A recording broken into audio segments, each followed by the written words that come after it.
This is week 2, and we're here with the grocery guru that is Andrew Grant. Hello, how are you doing? I'm good, Darren. How are you? Hey, I'm good. I'm good. So this is week 2 of our grocery guru, and we're here with the grocery guru. Last week we were talking about UFC, which I thought was Ultimate Fighting Champion, but you corrected me and said it's urban fulfillment centers. Right. Second time. Yeah, very good. I remember. So would you just give us 30 seconds on UFC? What was that all about? Right. Well, if I can remember a week ago. Right. The future really of retailing and what we're going to talk about today, I think, carries on from there. But basically, grocery home shopping has grown faster since March than in the previous 10 years. Because clearly, so many people at home. People not wanting to go and wander around a superstore because of the physical distance rules. So they've all ordered home shopping. So home shopping is now, I hope I got my numbers right, can be up to 30% of a supermarket's turnover, and it's only going one way. So as a result, they're having to find ways to pick stuff more efficiently. And the likes of, I think I said last week, Ocado has spent gazillions on massive, great automated factories. People like Tesco and Sainsbury's use people in store to pick the stuff. Yeah. But if you've got 50% of your business, you're going to have more people picking than you have customers. So what they've very cleverly done, and we talked about the good old days where stores had stock rooms. They're taking the biggest out-of-town stores, which we all know are slightly white elephants now, and turning half of them over to picking space for home delivery. Okay. These are now called dark stores or urban fulfillment centres. Tesco, I think, have got 17 planned in the next year. And I remember you telling me about the winners and the losers. So we're looking at Aldi and Lidl possibly losing, and Tesco probably winning, and Asda. Is that right? Well, big opportunity for Asda because they've got the biggest stores in the out-of-town locations. New owners who are convenience experts, not necessarily superstore experts. So, you could see these massive Asda stores, half of them going dark and becoming a picking centre. Brilliant. Okay. And then you left us with a cliffhanger last time. Very good film, very old, maybe for another time. Sliced alone. And you talked about category management is dead. Now, I've heard that term before, and it's quite provocative. Category management is dead. What did you mean by it? Yeah, I think its demise has been well publicised probably for the last 15 years. I think when shopper loyalty data first came in, they said category management was dead.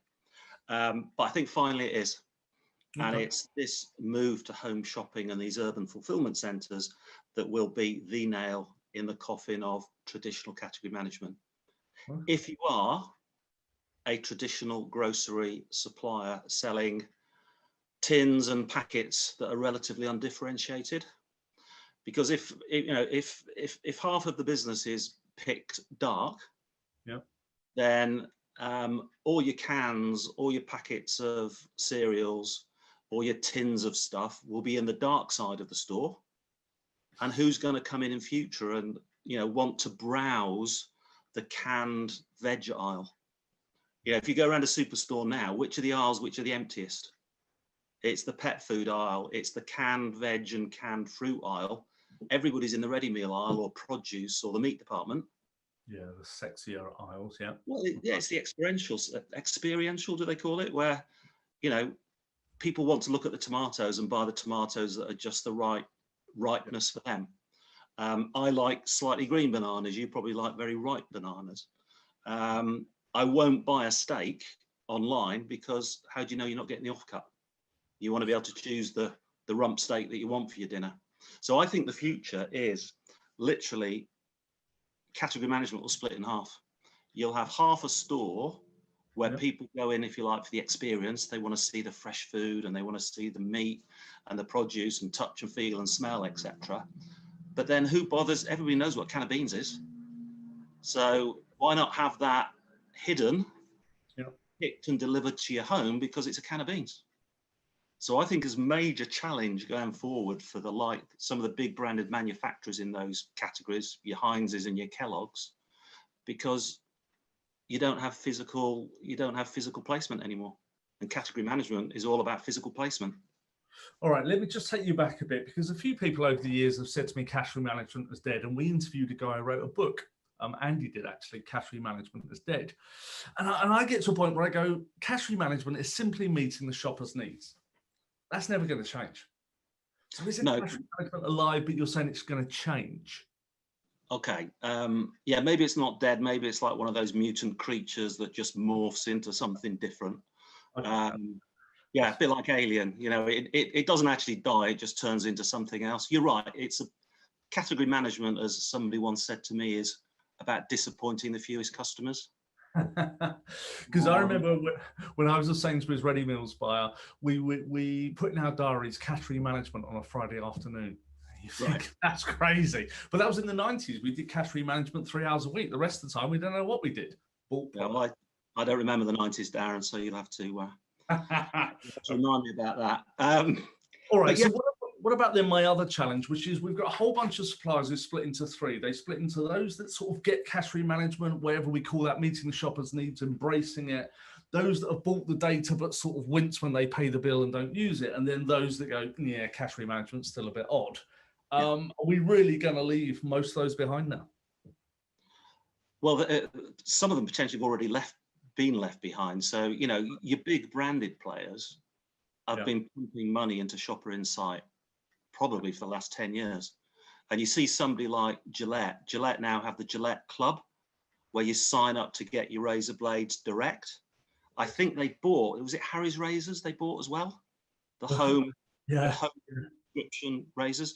So people like Procter & Gamble, Gillette, are already trying to get direct to shopper so that they have that insight.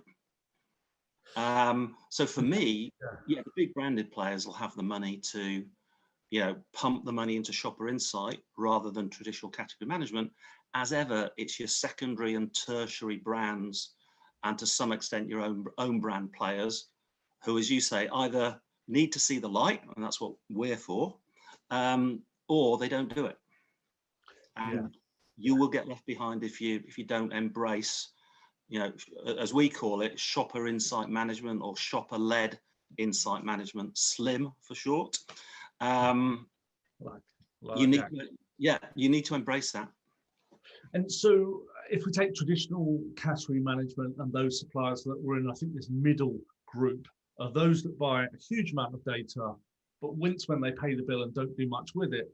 Actually, what's going to happen is not only do you need the data, but you need data on e-commerce, on those online shopping sites, and you've got to embrace it. And you're going to get left behind twice.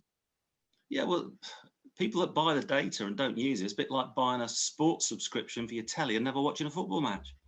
Very true. What's the point? Very true. I know. Well, they do it because they think they should. They need to be seen to have it. But we've, over the years, worked with many, many clients who have spent £250,000 on data and done chuffle with it. Yeah. Anyway, there's the insights for this week. Category management is morphing. Maybe it's not dead. It's certainly morphing into something very different. And it's been accelerated by what we've all had to go through the last 6 months. And interestingly, a client who won't be named has just asked us to set up an e-commerce training program for category management, because they want to get right ahead. And they're setting up a team of 10 people as well. So I think they're one of the ones at the cutting edge, putting aside the Cokes and the Gillettes, who are obviously doing it anyway. Yeah, absolutely. All right. Okay, so category management is dead. Urban fulfillment centres. All right, what are you going to tease us with for next week? God, have I got a cliffhanger for next week? The cliffhanger is there is no cliffhanger. There's all. The cliffhanger is there is no cliffhanger. Okay. All right. Grocery Guru.